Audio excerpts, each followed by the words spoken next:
Hey, what's going on, guys? Nice time for a walk. Talk a little bit about Brazilian national team.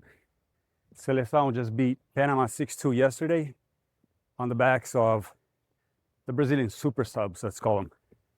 Lots of people saying that Brazil doesn't produce as many players as it used to. And I'll argue against that. I would say that Brazil's not producing the same kind of players it used to. We're a little bit overloaded in some positions and lacking on the positions that don't entice European clubs to pay for them, basically. What doesn't sell, right? Let's think about it. I would argue that in the Brazilian ecosystem right now, a player like Iniesta, which is clearly a superstar, was a superstar. We're getting lots of love here in Brazil. There you go. So, yeah, I'd argue that Andres Iniesta would not make it through in the Brazilian ecosystem now because we're looking for the type of players that clearly can be sold to Europe. You want the powerful guys, you want the fast players, you want the dynamic players. Skill is everywhere. So you're just going to look for those traits that can be easily identified. Playmaking ability comes down to more things than just ability with the ball.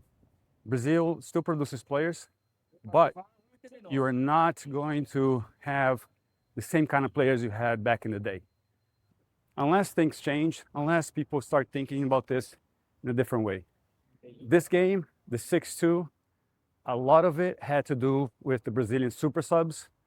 10 subs, that's unheard of, but apparently it was negotiated between the two coaches, and Ancelotti completely switched the lineup.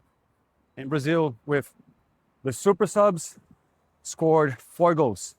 I could have scored a lot more. Brazil just completely dominated the second half. Panama didn't have their starters for a good chunk of it, and maybe the Brazilian subs were way more motivated since they're playing for spots, and the starters kind of just don't want to get hurt. But I tell you, no one has their spot guaranteed, man. This team is going to be a fight. I saw the interview post-game, and Coach Ancelotti said that he can change the system. So there's nothing set on stone. And I think Brazil has just shown that there's lots of depth, there's lots of player production, and it's a team to watch and definitely a contender for the World Cup. All right, I got to my spot that I was going. I'll see you guys next time.